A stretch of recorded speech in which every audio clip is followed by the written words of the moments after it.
a Deus. Você pode abrir a palavra de Deus aí em Gênesis, no capítulo 6. Vamos ler dos versos 5 até o verso de número 9. Gênesis, capítulo 6, versos 5 ao verso 9, diz assim a palavra do Senhor. O Senhor viu que a maldade das pessoas havia se multiplicado na terra e que todo o desígnio do coração delas era continuamente mau. Então o Senhor ficou triste por haver feito o ser humano na terra, e isso lhe pesou o coração.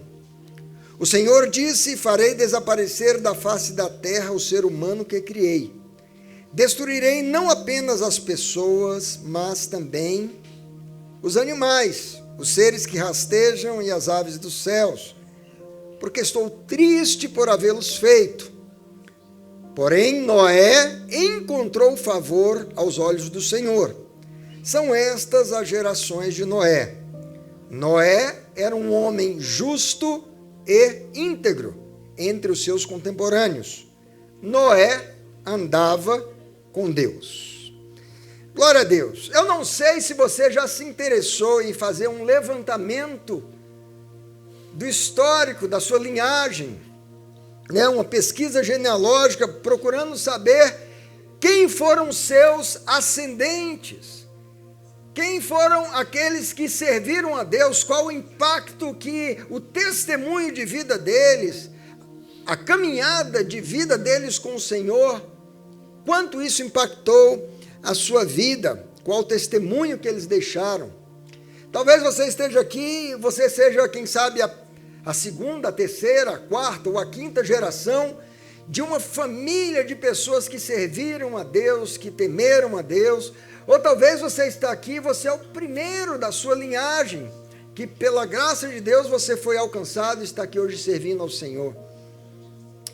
Mas quando a gente lê esse texto de Gênesis 6, amados, nós nos deparamos com aquele que foi o evento mais catastrófico na história da humanidade. E esse evento, ele aconteceu como um juízo de Deus que veio sobre a terra.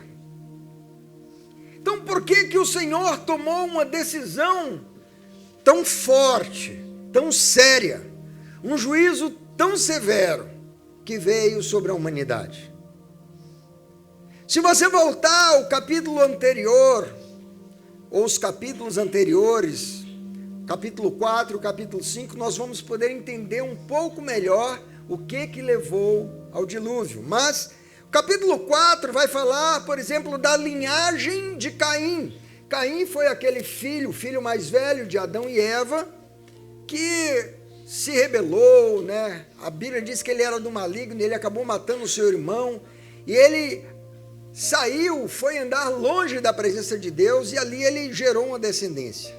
No capítulo 5 de Gênesis, nós vamos ver uma outra descendência, uma outra genealogia listada, que é a genealogia de Sete, que é o terceiro filho de Adão e Eva, é o filho que nasceu depois que Abel foi assassinado pelo seu irmão Caim, e Eva disse: Deus me deu um outro filho em lugar de Abel, que foi morto. Então nasceu Sete. E aí dessa linhagem de Sete, a descendência de Sete, nós vamos ver várias gerações que vêm até chegar ali nos dias de Noé, quando houve o dilúvio.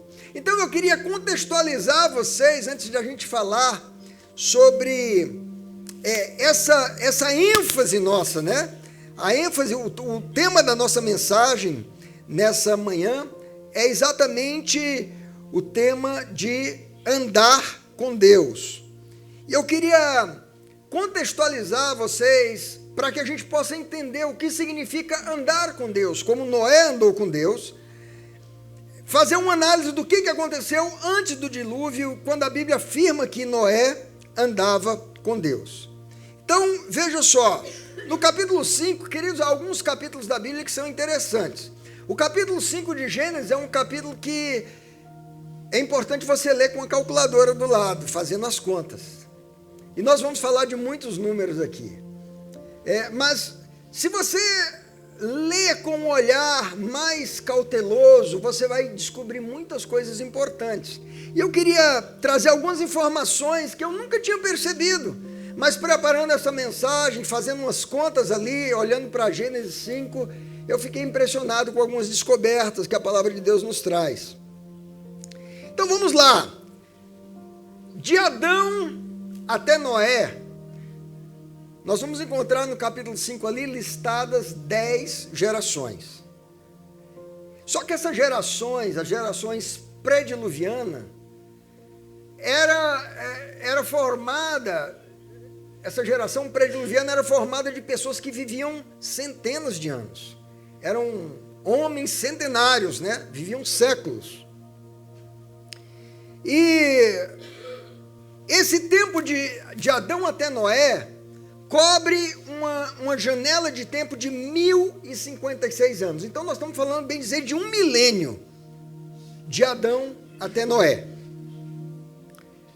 E a Bíblia diz que esses 1000 anos foi havendo uma progressão da malignidade humana, culminando com aquilo que está relatado em Gênesis 6, versículo 5 e versículo 11. O versículo 5 vai dizer que Deus viu a maldade do coração humano. A palavra ali para maldade significa perversidade.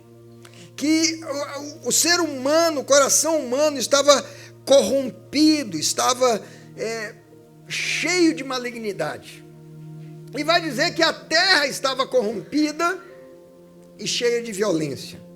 E quando a gente olha para essas palavras, corrompida, o dicionário bíblico vai descrever a palavra corrompida como sendo a terra estando arruinada, maculada, destruída, apodrecida, pervertida. E quando diz cheia de violência, significa estava cheia de crueldade, cheia de injustiça, de prejuízo e de opressão. Será que a gente consegue fazer uma identificação, um paralelo, como está a terra nos nossos dias hoje? Será que a gente consegue ver crueldade, injustiça, opressão, prejuízo, uma terra maculada, arruinada? Será que a gente consegue identificar que o coração dos homens está cheio de maldade, de perversidade? Então, amados, nessa sociedade pré-diluviana, nós vamos aprender também que todos falavam uma única língua. Não tinha o português, o espanhol, o inglês, o alemão, o francês. Não, todos falavam uma única língua. E é interessante que naquele tempo, embora não houvesse ainda a forma escrita de uma língua, todos os acontecimentos ao longo desses 1000 anos, eles eram transmitidos de geração após geração através da oralidade. Isso era uma tradição dos povos do Oriente, isso não somente ali naquela geração, mas outros povos, como a gente fala, os sumérios, os acádios, se encontram os registros de que eles transmitiam informações de uma forma oral. Geralmente, como que acontecia? O líder da família, o líder do clã, da tribo, se reunia, né, com os demais e transmitia as tradições, os ensinamentos, a história, os fatos. Isso se repetia, né, vez após vez, e assim eram transmitidos. Então nós vemos, por exemplo, que nesse grupo de 10 gerações há uma pessoa chamada Matusalém, que é reconhecido como o homem que viveu mais tempo sobre a face da terra, 969 anos. O seu Samuel diz que ele, embora tivesse tanta idade, a aparência dele era como de alguém que tinha 850. Eu não sei qual é a diferença, né? Mas o Matusalém, ele viveu 969 anos. O que é interessante é que o Matusalém foi contemporâneo de Adão, ou seja, ele viveu na mesma época de Adão por 243 anos. Então a gente pode pensar que o Matusalém encontrou Adão e conversou com Adão. Como é que foi aquele negócio lá no jardim, Adão? O que deu na cabeça da Eva? Né? Como é que foi lá a situação que vocês deixaram a gente aqui? Não sei se aconteceu isso, se eles conversaram, mas houve 243 anos de oportunidade de tempo para eles conversarem.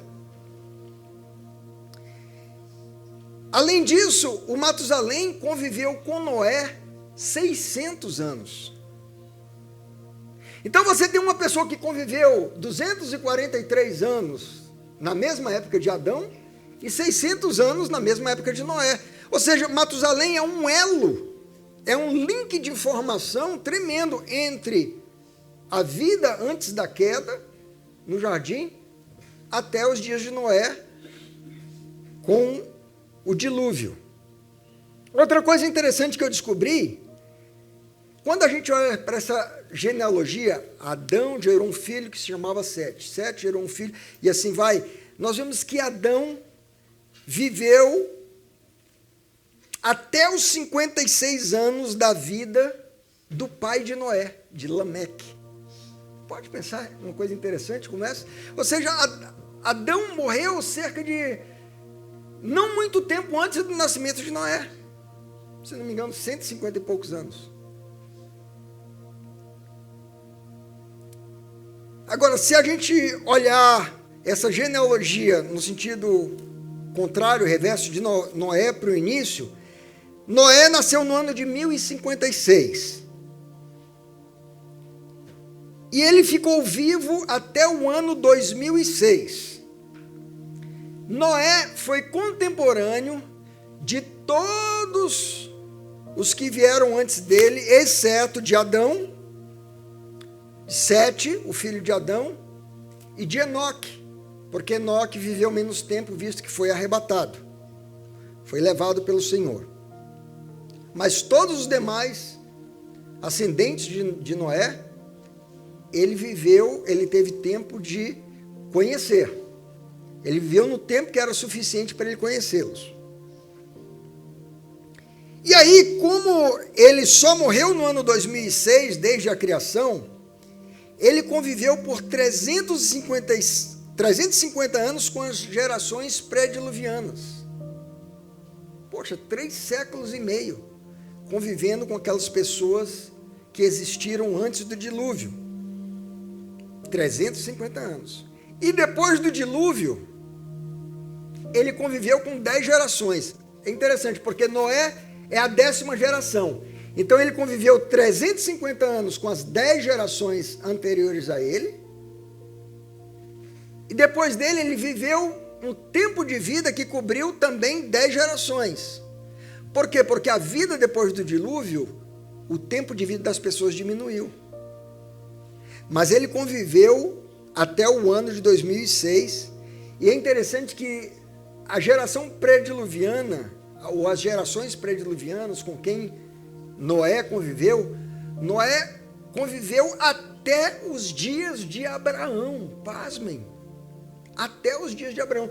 Até o ano 58 da vida de Abraão, Noé ainda estava vivo. Será que Abraão conheceu Noé? Será que tiveram a oportunidade de conversar e ouvir de Noé como é que foi a questão do dilúvio? O que aconteceu? Como que estava o mundo? Por que chegou aquela situação? Ou seja, Noé viveu 1/3 da vida do patriarca Abraão. Abraão morreu com 175 anos. Então, queridos, como sobrevivente do dilúvio, Noé teria sido o principal transmissor das tradições pré-diluvianas para os seus filhos.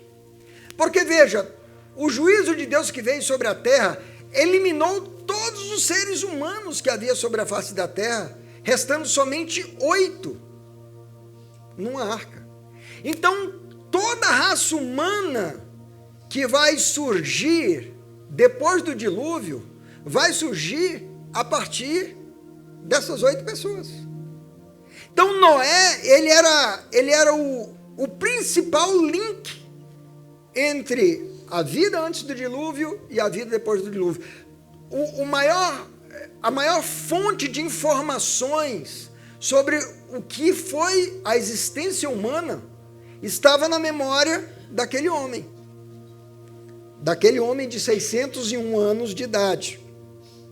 Então eu fico pensando, O tempo do dilúvio, não sei se você sabe disso, mas Noé ficou com a sua família numa arca por 1 ano. Foi um lockdown. O primeiro lockdown da história, 1 ano. E ele ficou ali com seus filhos, sem cão, Jafé, com suas noras, com sua esposa. E aí, queridos, você pensa assim, 1 ano trancado dentro da arca. Não tinha energia elétrica, não tinha Netflix, não tinha WhatsApp, não tinha internet, não tinha televisão, não tinha iFood, não tinha redes sociais, não tinha luz. Então, assim, eu acredito que eles conversaram muito, que teve muito tempo para conversar. E eu imagino a reunião de família ali, da família de Noé, e os filhos dizendo, e aí, pai, conta pra gente como é que foi, o que o vovô Lameque, que era o pai de Noé, né?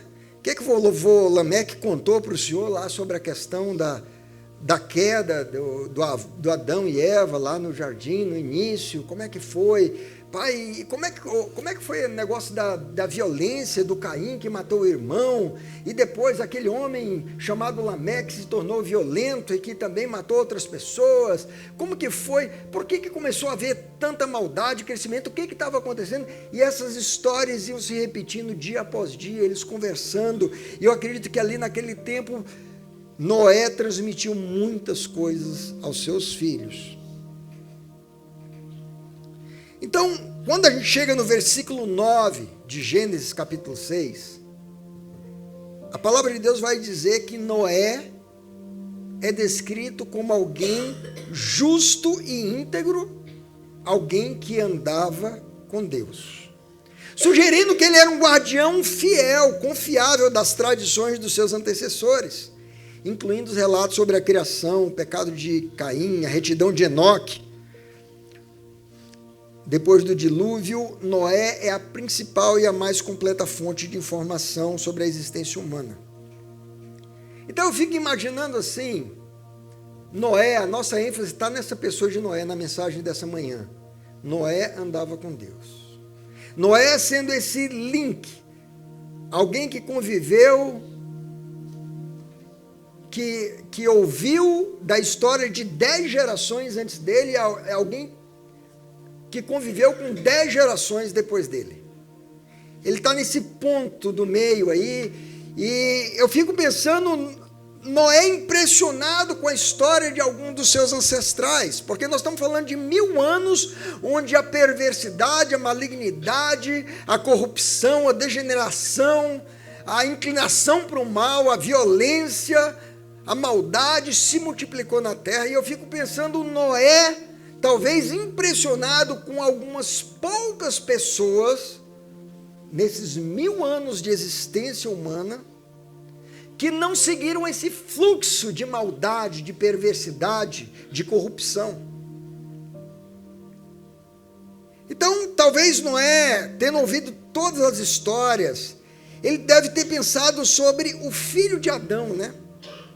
Ou melhor, ele deve ter pensado sobre Adão, que apesar de ter pecado, viveu 930 anos, viveu até os dias do seu pai. Então o Noé deve ter pensado, puxa, o Adão deve ter se arrependido daquilo que fez, e deve ter lamentado de ter visto o crescimento dessa maldade como consequência do pecado, que eles abriram a porta. Ele deve ter refletido sobre isso, deve ter refletido sobre o filho de Adão, Sete, que é tido pelos estudiosos como a linhagem dos filhos de Deus. Como eu disse antes, porque Caim reproduziu uma descendência maligna. O Noé deve ter pensado sobre o seu tataravô, Enos, que nasceu no ano de 235 e conviveu com ele, com Noé, até os 84 anos de idade. E a Bíblia vai dizer que a partir do nascimento de Enos, as pessoas começaram a invocar o nome do Senhor. Então talvez Noé deve ter pensado, puxa, por que não se invocava o nome do Senhor antes? Por que começou a se invocar o nome de Deus a partir do nascimento do filho de Sete? Né? E essas coisas talvez foram chamando a atenção de Noé, e foram despertando nele um desejo de ser alguém diferente daquela geração pré-diluviana, maligna, cheia de maldade e violência.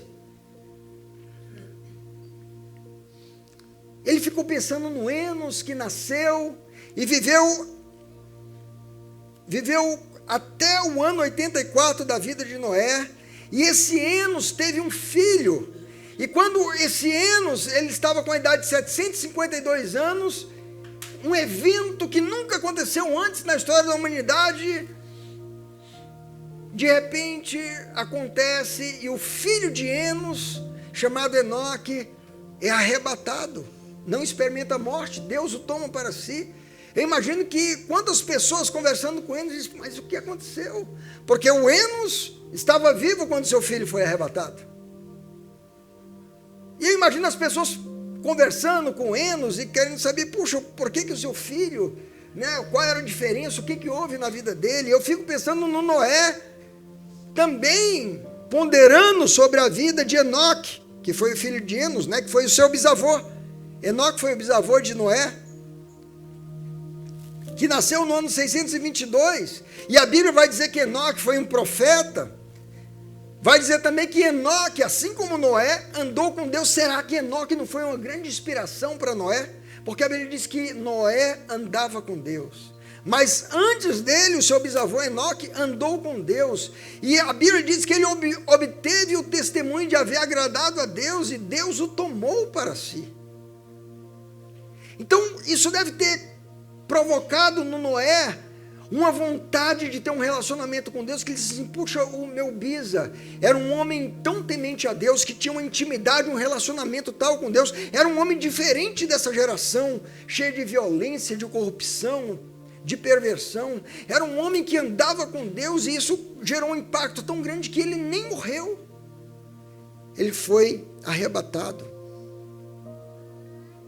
E aí o Noé ficou impressionado, talvez, com o fato de que esse homem que não experimentou a morte foi arrebatado, mas antes disso, ele teve um filho, a quem ele pôs o nome de Matusalém, que foi o homem que viveu mais tempo na face da terra, e que era avô de Noé.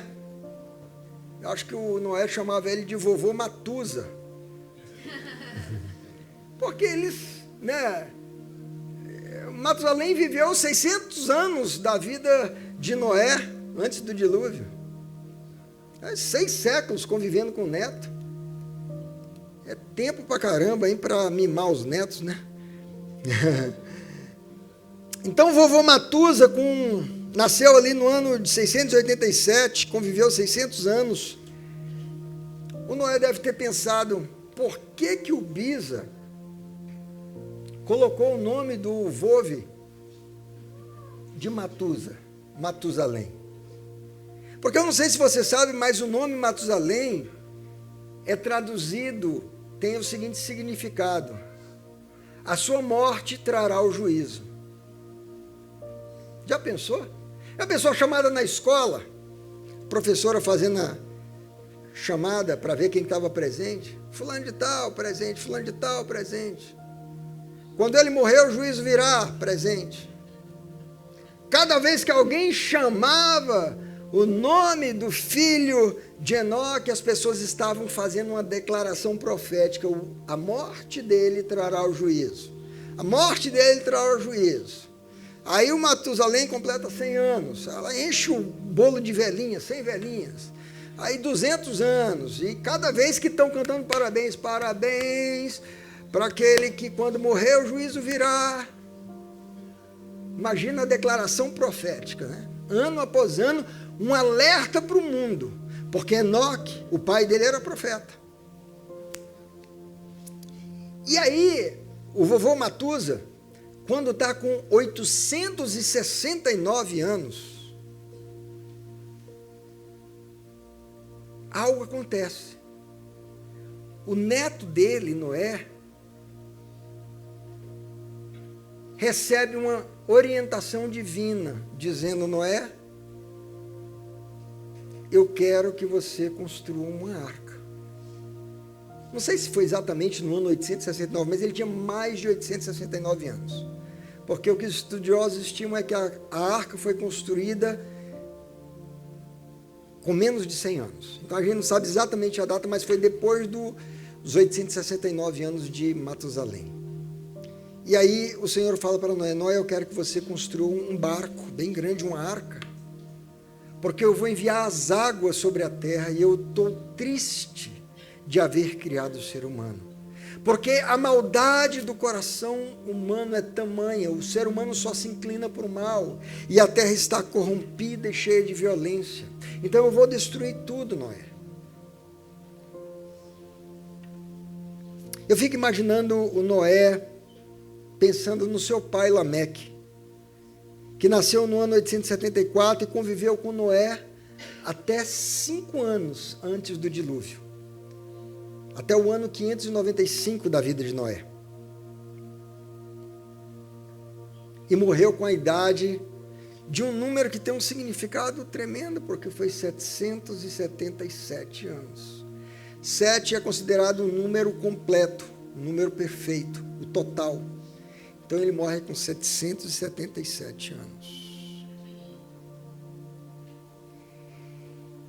E o Matusalém, o vovô, que ainda estava vivo quando seu filho Lameque, que era o pai de Noé, já tinha morrido. O pai de Noé morreu, mas o vovô Matusa continuou firme lá na rocha. Não morreu, continuou vivo. Aí no ano 600 da vida de Noé, naquele ano que Noé completa 600 anos, o Matusalém morre. E o que o número do Matusalém significava? O nome do Matusalém significava? No ano que ele morreu, o juízo virá. Justamente no ano que ele morre, as águas do dilúvio vêm. E o juízo vem sobre a terra. E se cumpre a profecia que o bisavô do Noé, Enoque, colocou através do nome do seu filho Matusalém. E aí o versículo 9 de Gênesis 6 vai dizer então que Noé era um homem justo e íntegro entre os seus contemporâneos e que Noé andava com Deus. Então quando a gente pensa nessa expressão andar com Deus, o que é andar com Deus? Não era o fato de simplesmente o Senhor descia uma vez por dia e ia dar uma voltinha com Noé pela face da terra. Não, o andar com Deus significa alguém que viveu uma vida distinta, em contraste com o que era a prática corrente naqueles dias. Violência, injustiça, maldade, perversidade, promiscuidade, perversão, todo mal a tal ponto de o Senhor fazer uma declaração, talvez uma das declarações mais tristes registradas na palavra de Deus. O Senhor diz: eu estou triste de haver criado o homem. Então, queridos, imagina que aqueles dias eram dias de muita pecaminosidade, era dia de muita impiedade. Mas quando Deus decide trazer aquele juízo, a Bíblia vai dizer: mas a Noé o Senhor poupou, porque este encontrou favor aos olhos de Deus. Por quê? Porque Noé era um homem justo e íntegro, e Noé andava com Deus.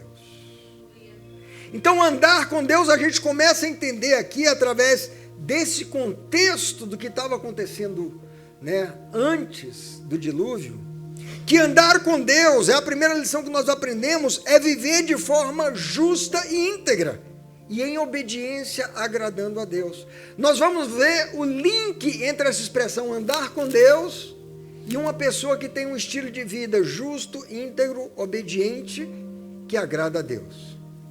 Por exemplo, a palavra de Deus vai falar que Enoque, o bisavô de Noé, andou com Deus.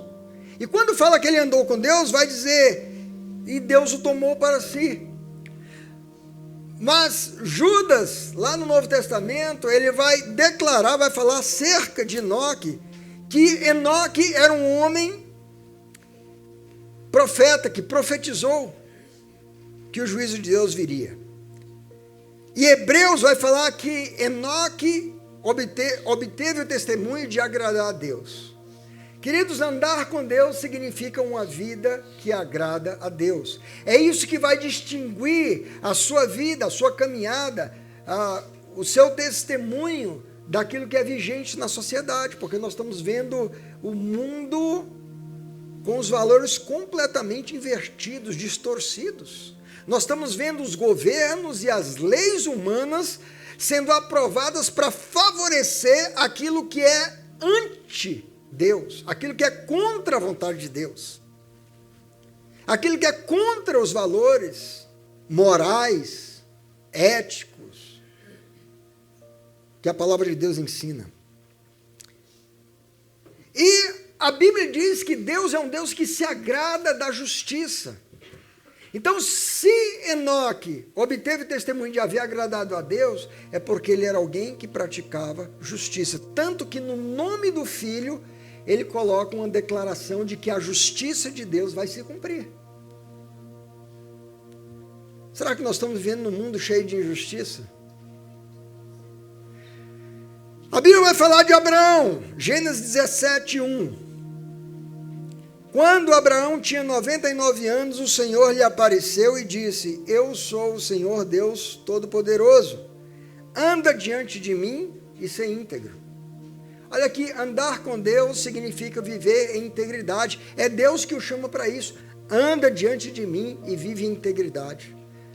Se você quiser ser alguém como Enoque, como Noé que andou com Deus, a integridade precisa ser um valor que marca a sua vida. A honestidade, a sinceridade. Principalmente quando você vai lidar com dinheiro, as oportunidades que aparecem de você se dar bem, de você enganar o próximo, de você ocultar uma informação para você ter uma vantagem. Queridos, Deus conhece o coração íntegro. E, portanto, Deus conhece quem são aqueles que andam com Ele. Se eu vou contar uma mentira aqui para não sofrer, para me livrar aqui de uma situação. Eu vou usar desse recurso aqui, contar uma mentirinha, não dá nada. Falta de integridade. A pessoa que vive, pratica mentira, não reflete alguém que anda com Deus. A Bíblia vai falar também de Davi. Salmo 56, verso 13, o salmista Davi declara: Pois livraste a minha alma da morte, para que eu ande diante de Deus. Davi está reconhecendo a importância de viver uma vida como alguém semelhante a Noé e a Enoque, alguém que anda com Deus.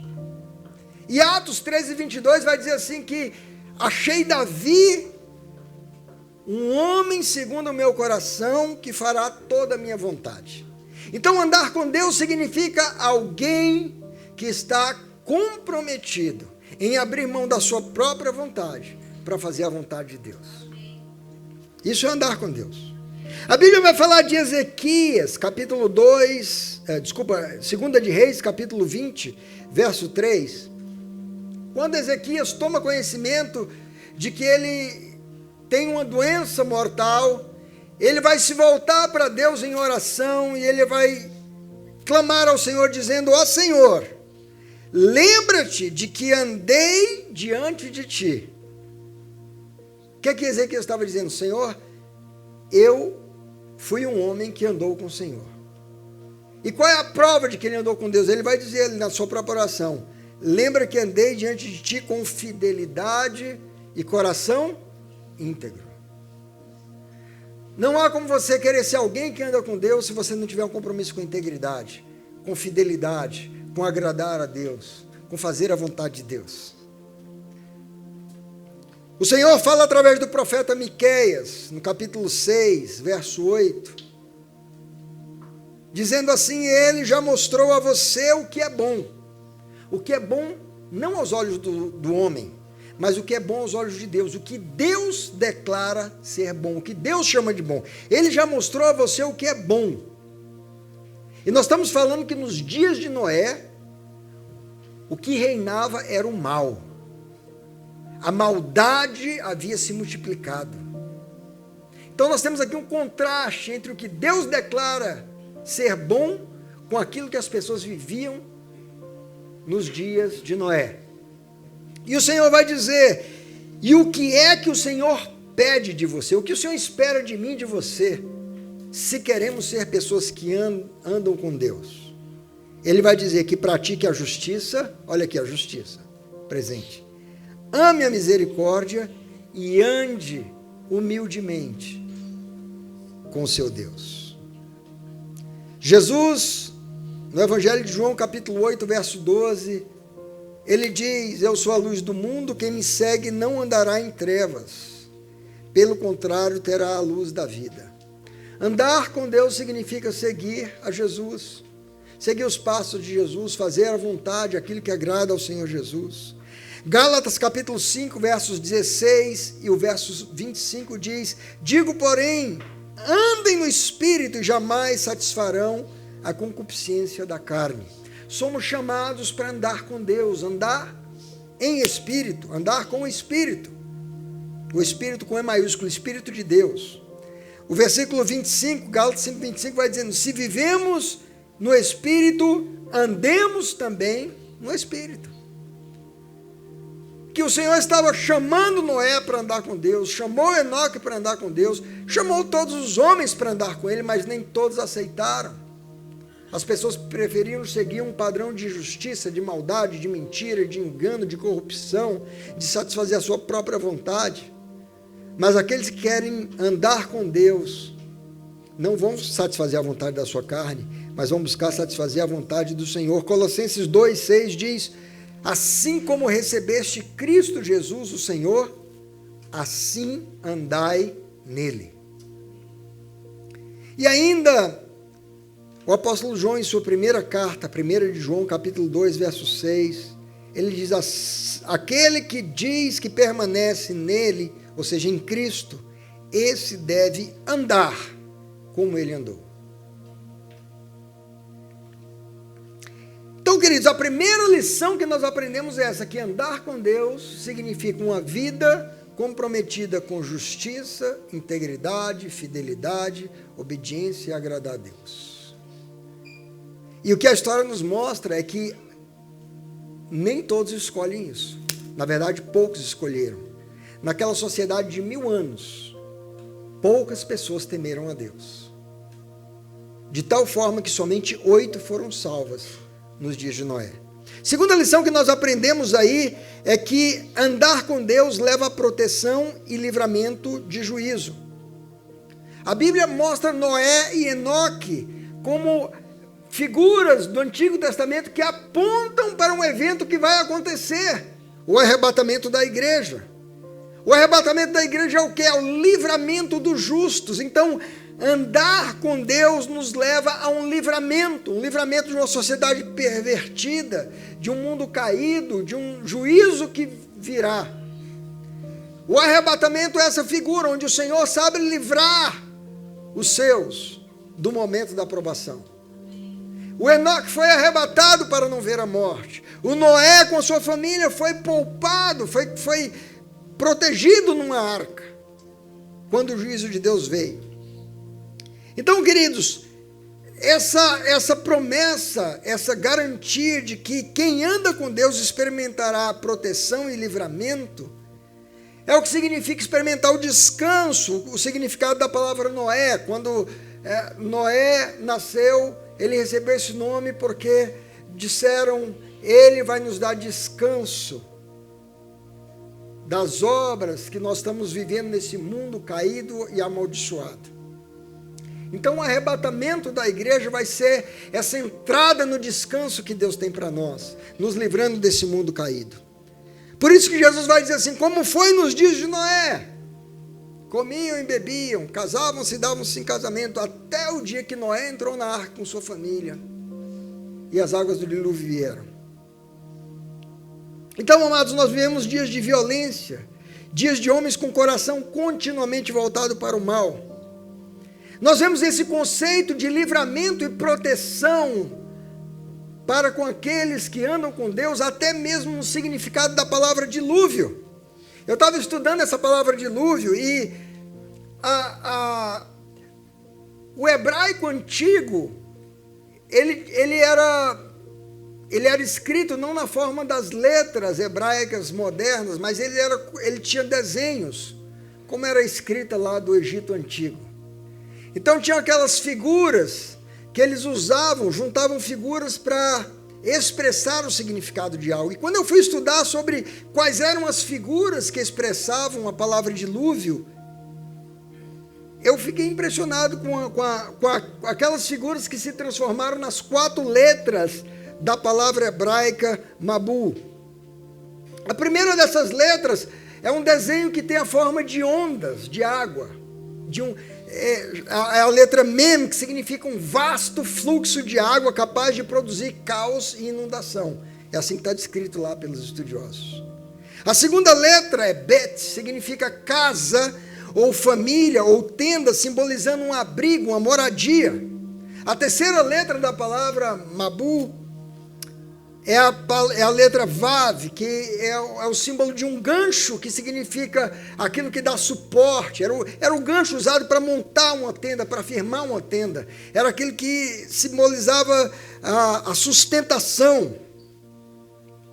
E a quarta letra, Lamed, é um cajado, que simboliza a autoridade, a proteção e a direção que um pastor conduz as suas ovelhas. Então, quando você une essas 4 figuras, o cajado, que o hebraico é no sentido contrário do nosso, né? Então você tem um cajado, você tem aquele gancho, você tem a tenda ou a família e você tem as águas.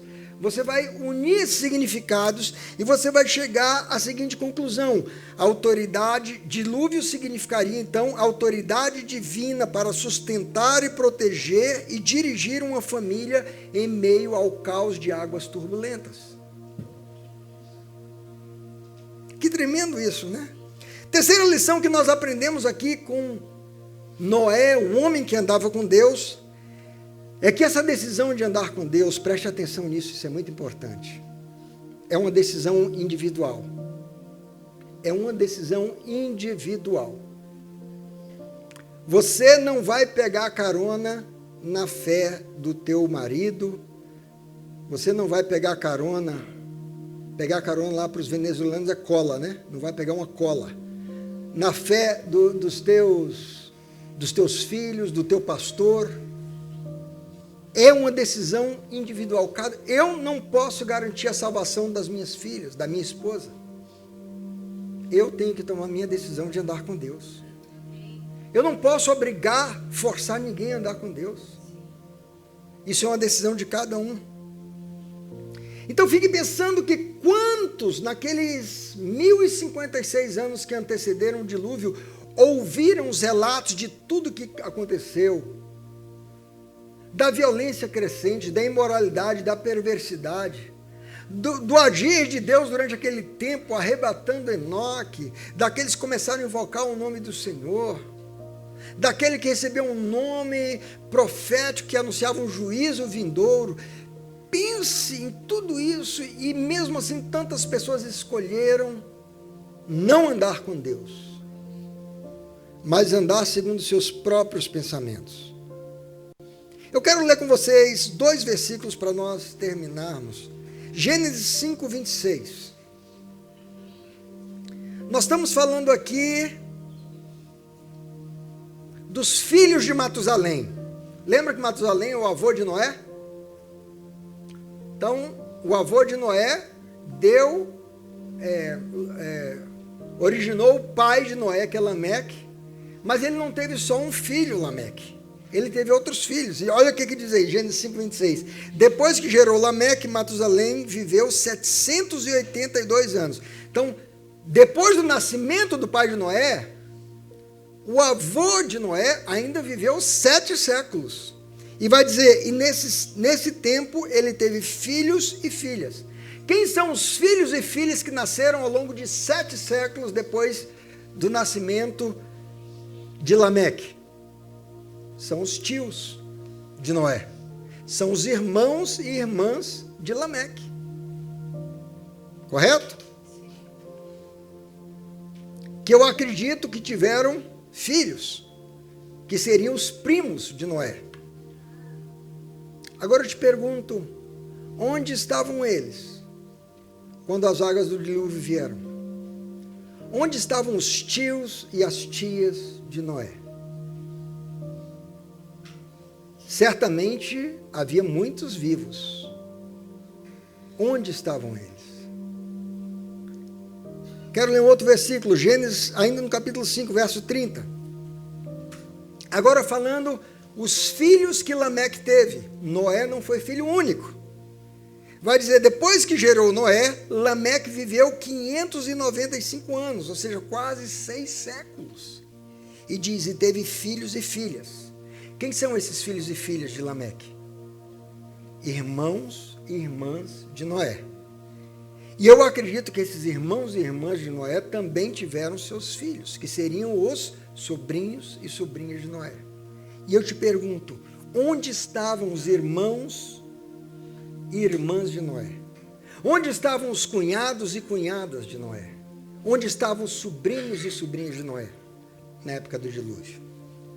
Porque às vezes a gente fica pensando assim, gente, não, eu creio em Deus, então toda a minha família está garantida. Olha, pregue a palavra de Deus para a sua família, pregue para os seus filhos, dê um testemunho de vida, seja um homem e uma mulher que andou com Deus, para que o seu filho e a sua filha seja inspirado pelo seu testemunho, assim como Noé provavelmente foi inspirado pelo testemunho de Enoque e de outros que temeram a Deus e tomou a decisão dele de andar com Deus. Não pense, meu irmão, minha irmã, que o fato do teu esposo, da tua esposa ser um homem de Deus, você está garantido. Tome a decisão de ser alguém que anda com Deus. Inspire-se na vida daqueles que têm uma vida de integridade, de testemunho de agradar a Deus, de viver em retidão e justiça, e tome a sua decisão. Não negocie os valores, não se incline à maldade, ao mal, ao engano, à mentira. Seja um homem ou mulher que teme a Deus, para que quando chegar aquele dia do arrebatamento, que vai chegar, a qualquer momento, você não fique fora das portas. Como aquelas virgens, 5 nécias, que ficaram batendo na porta, gritando, abre-nos a porta. Mas quando Noé entrou na arca, queridos, a Bíblia diz que o Senhor fechou a porta e ninguém mais entrou. Quando o Senhor Jesus vier buscar a sua igreja, essa porta vai fechar. E quem foi, estará com o Senhor, entrando num lugar de descanso, desfrutando de ter vivido uma vida como alguém que andou com Deus. Mas quem brincou, vacilou, quem ficou flertando com o mundo, com as coisas desse mundo, se encantando com o estilo de vida dessa sociedade de trevas, vai ficar para fora. E eu, como pastor, gostaria de ver cada um de vocês aqui dentro da arca do arrebatamento. Cada um de nós desfrutando daquele livramento, daquela promessa maravilhosa. Não gostaria de deixar ninguém de saber que nenhum de vocês ficaram para fora. Então tome a sua decisão. Amém, queridos? Amém. Receba essa palavra. Eu quero convidar você a se colocar de pé nesse momento. E você tomar uma decisão nessa manhã, diante dessa palavra que você ouviu, de dizer assim, Senhor, eu quero andar com Deus. Feche os seus olhos. Pai, a tua palavra foi anunciada nessa manhã, nós te louvamos e te adoramos, e queremos te agradecer, porque o Senhor nos ensina de uma forma muito clara que essa decisão é individual, é pessoal, e que o Senhor espera que cada um de nós tomemos essa decisão. E para aqueles que, Senhor, não vive esse mundo segundo a sua própria vontade, mas abre mão da sua vontade para fazer a vontade de Deus, para viver de uma forma íntegra, piedosa, temendo ao Senhor. Há uma promessa de livramento, há uma promessa de descanso, há uma promessa tremenda de vida. Então, Pai, eu quero nesse momento orar por cada um dos meus irmãos e irmãs, os que estão aqui presentes, os que estão acompanhando a transmissão, os que vão ter acesso a essa mensagem no futuro, Pai. Que sejam desafiados, despertados. Que abram os seus olhos para essa realidade, Pai. De que somos chamados a andar com Deus, assim como Noé andou com Deus. Te damos toda a honra, glória e louvor. Abençoe e fortalece o teu povo, em nome de Jesus. Amém.